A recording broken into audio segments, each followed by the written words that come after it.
Hi, hello, kia ora, g'day, welcome to my channel. I just wanted to share an idea that's kind of popped into my head over the last couple of days that you might find helpful, you may not, but I thought I'd share it anyway.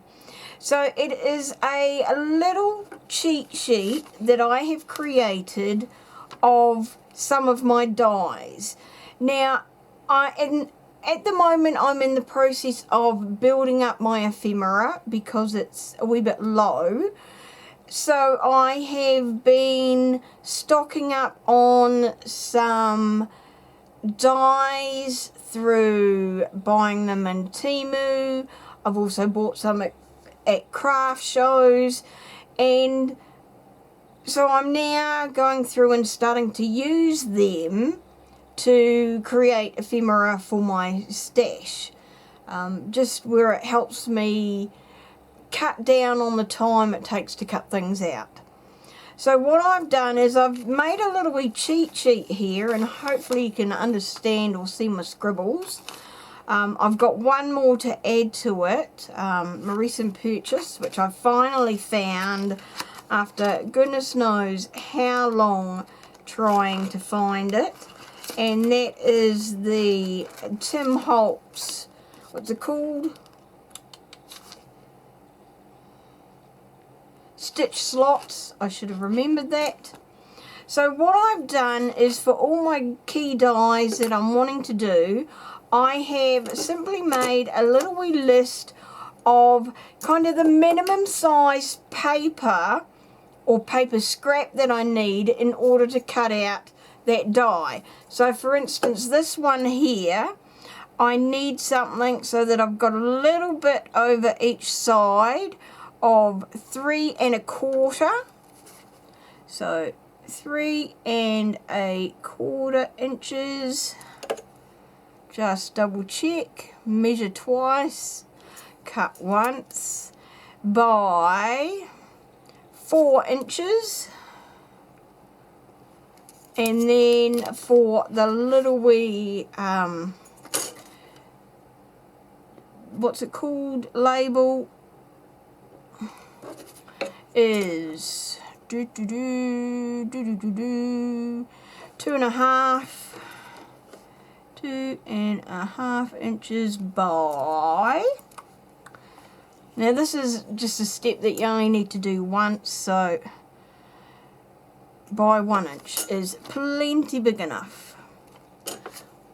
Right, so I've added that to my list. I'm going to put this away safely so I don't lose it, and I know it goes together. Now, this die I'm keeping in here at the moment. Most of my other dies are currently stored on magnetic sheets like this, which I then keep in a large plastic envelope. So you'll see here, there's one in here, an insert which goes with this library pocket. There's a outside tag for here, outside tag for here. I've got them all, I've got 4 sheets of these, and they're all chock-a-block. Plus I've then got some nesting dies, but this is just to sort of show you. So this is sheet number 3. So shift that out of the way. So what I have been doing, and now I'm going through some old scrapbook papers, 12 by 12s that aren't really appropriate for putting in journals, don't really want to use them in my scrapbooking, don't want to use them in cards, but would be ideal to make ephemera out of. So I'm going through those, plus I'm also looking at, or would think that it'd be an ideal way of doing it is, as I get scraps, for instance, these little wee bits here, I can look at my cheat sheet, and what I might do is rearrange this a little bit, I'm not sure, and go, okay, well this is, for instance, this piece here is 2.5 by 3.5. So what can I make or cut this into? So what fits in here? So I can make some labels out of that. I can make some tabs, stamps. Oh yeah, one lot of stamps there I can make my small tabs. I've got some tags there that I can do. These are all a bit big. I've got some more tabs. Small pocket I can make. Oval I can make, and then I've got some small tags, some tops. So I can go through my list and say, well, okay, I need to make some more of these, for instance. So I will cut some of those out. Or if I know that I'm running out of a particular thing, then I can find pieces of paper or scraps of paper or card that are that minimum size that I need, and then cut them out. So for instance, what I've done so far is I've had cut 3 or 4 scraps, and I've been going through, and so this is one of my new dies. I want to make some slide mounts. So I've gone to my list and said, okay, I need something 4.5 by 2.5. So that's what I've cut these pieces into.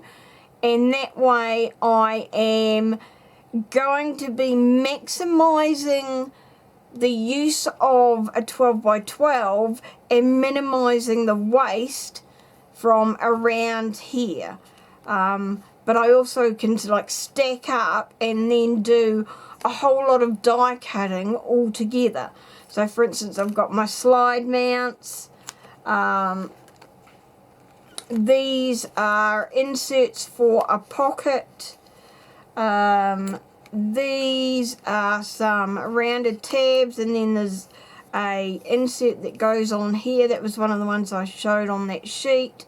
And then there's another pocket goes on there. This is another one that was on that sheet, so I can cut out. And there's my background layer. And then as I cut some of the top layers, I can then put them together and make the pieces that go together. These are some like index tabs that will go into, and these are some that I've already made up. So this will go into one of these pockets. So once it's all made up, it will fit into, oh no, the pocket, sorry, this pocket will then fit on top of that when it's cut out. So I'm pulling together all these different pieces, or I can use it just as a pocket like that. So I've got like file folders, library pockets. There's that Tim Holtz one. I've got little wee envelopes, ordinary style coin envelopes. So I can make these all up and maximize the scraps that I've got to cut. And then I can also go through and say, well, okay, I'm looking at pieces like these, and then I want to hold on to and like make the most of this image. And so I've cut this out, and then I'm going to turn the top into either rounds or make it into a tab. Not a tab, a tag, and trim the corners. But I've got, you know, bits that I want to keep together and maximize sort of like the image out of there.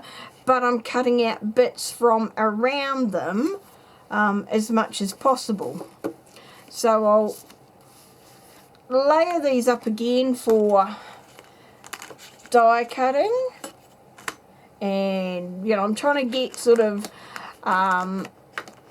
3 or 4 of each one, maybe half a dozen of a thing, and just going through and looking at my labels, my cheat sheet here, and deciding what I want to cut out of things. Like for instance, this page here, I've cut out some tab thingies so that I can have one with it on the top, and then some with this bit on the bottom, to give me essentially 2 completely different looking tags. So just an idea, make yourself a cheat sheet, then as you're doing other projects and you get little wee scraps left over, or you're sitting in front of the TV watching your programs or watching YouTube videos, you can go through and look at your scraps and go, okay, this scrap is 5 by 4, what can I cut out of it from here? So I can make one tuck spot, I can make a scallop pocket, index inserts. So, you know, maximise the scraps that you've got, and it also means that they're not going to be sitting in your scrap pile waiting for you to come up with ideas of what you're going to use them for. So make your own little wee cheat sheet. Only needs to be a page or so depending upon how many you've got. As I get more dies, I will be able to update this and maybe rearrange it so that I can, you know, put them down in size and then lump together different pieces of ephemera that I want to make. But at this stage, it's certainly saving me a lot of time, reducing my scrap pile. So give it a go and let me know what you think. If you've got any questions, then by all means leave them below. Any comments, if you would like to see what I make out of these scraps, then let me know, because I can show you those things as well. But I love this idea. It's working really well for me, and I hope you will give it a try.